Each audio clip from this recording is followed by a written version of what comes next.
Ассаламу алейкум достор, менин атым Шабдан Болотбеков, жана силер менин YouTube баракчамдасыңар.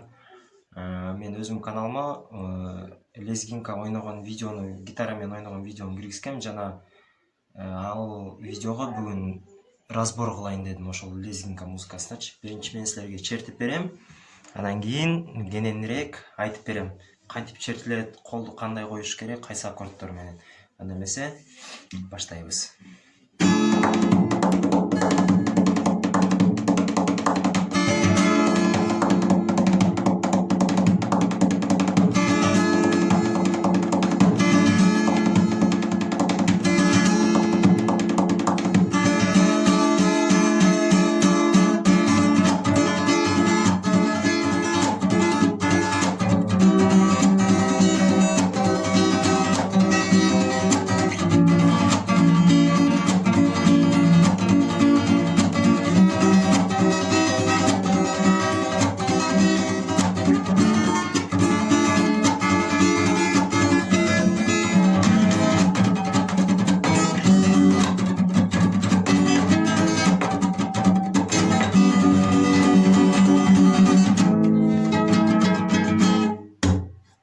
Примерно ушинтип ойнойбуз. Анда эмесе аккордтор үнү мындай, кандай десем, низкий тональностьта кылсаңар болот.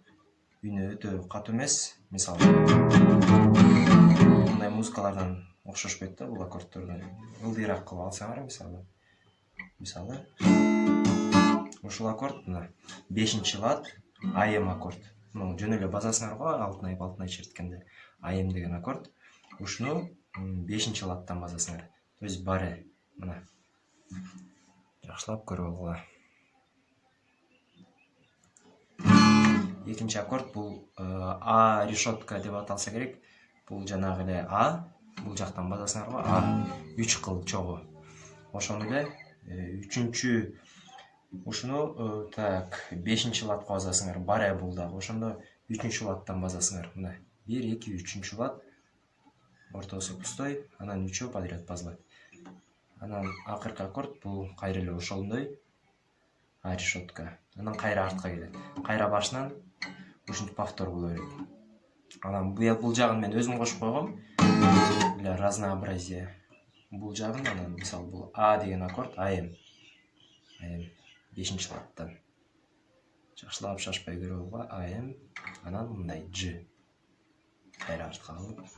Мен кааласаңар кошсоңор болот, кааласаңар кошпой эле койсоңор болот. Анда эмесе кол кантип чертилет, кантип вообще чертебиз. Буну азыр шашпай силерге көрсөтүп берейин.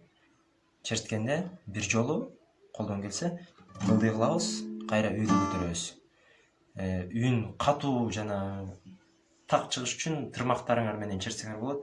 Жөн эле колуңар менен мындай эмес, тырмактар менен. Мисалы, ылдый чүрөбүз, өйдө көтөрөбүз, 2 жолу ылдый чүрөбүз дагы. Өйдө көтөрөбүз, анан чабабыз. Ылдый жолу 2 чүргөндө, бул фишкасы ушундай да, бат ойногуңар келсе, ылдый жолу 2 чүрүш керек. 2 жолу. Ошондо мындай болот. Сөмөйдү чүрөбүз, анан кийин анын үстүнөн эле бармак чүрөбүз. Ошондо мындай да. Ошондо ылдый жолу чүрөбүз, 2 жолу көтөрөбүз. То есть жол көтөрөбүз, 2 жол кайра чүрөбүз. Көтөрөбүз, чабабыз.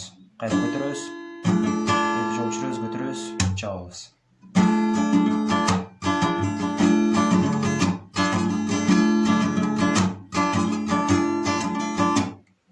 Түшүрдүк, көтөрөбүз. 2 жол ылдый чүрөбүз. Кайра көтөрөбүз, чабабыз. Кайра көтөрөбүз, бул уже кийинки куплет. Түшүрөбүз, кайра көтөрөбүз, 2 жол чүрөбүз, көтөрөбүз, чабабыз. Блин, өзүм башым айланып кетти. Так, шашпай дагы бир жол көрсөтүп берейин. Мына жакшылап карагыла.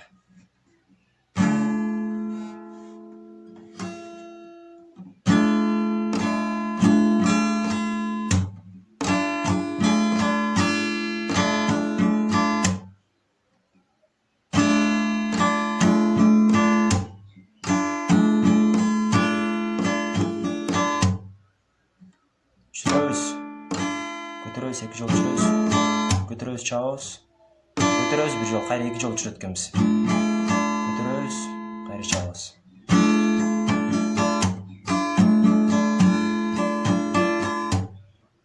Ушул музыканы шашпай эле өзүңөрдүн башыңарга алып келсеңер, ушул үндүчү дың тык тык чык тык тык дың тык тык чык тык тык дың тык тык чык. Ошондо мындай болот да.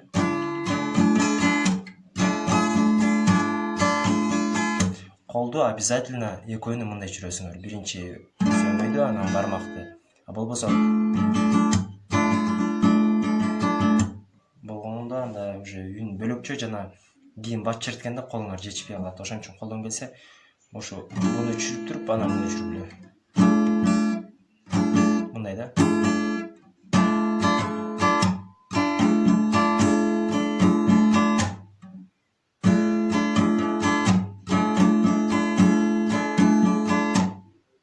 Дагы ушул видеону шашпай повтор кылып башынан кайра көрсөңөр, мына. Колуңар көнө берет, уже кадимкидей көнүп калгандан кийин уже аккордторду коюп батыраак ойной баштасаңар болот. Биринчи күн, экинчи күн, үчүнчү күн, бир жумадан уже ойноп каласыңар.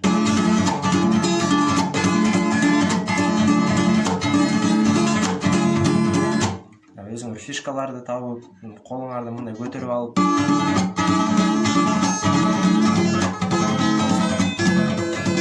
деп өзүңөр кааласаңар кошуп кетсеңер болот.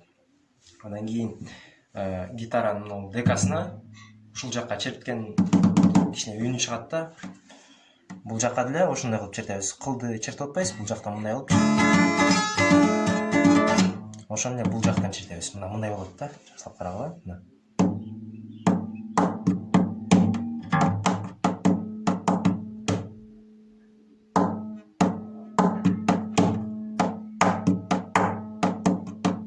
То есть чүрөбүз, көтөрөбүз, 2 жолу чүрөбүз, кайра көтөрөбүз, чабабыз, бир жолу көтөрөбүз, 2 жолу чүрөбүз, көтөрөбүз, кайра чабабыз. Ошо эле кайра башынан повтор. Мына.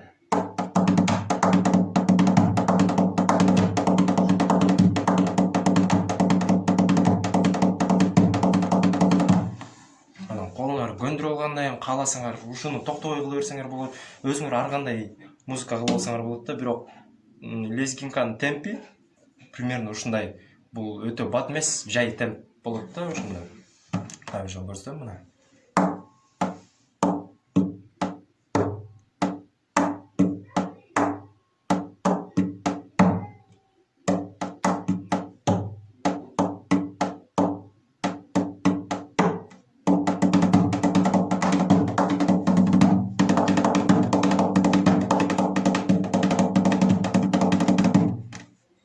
Ошондой достор, эгерде бул видео силерге кызыктуу болсо, сураныч ылдый жакка лайк басып койсоңор болот, комментарий жазып койсоңор болот. Бул биз үчүн өтө маанилүү. Буюрса гитараны кайра алдым, эми мындан ары кичине влогтордун арасында ушундай бир сабактар болуп турат. Чоң рахмат. Буюрса үйрөнүп кетесиңер деген ойдомун. Алга.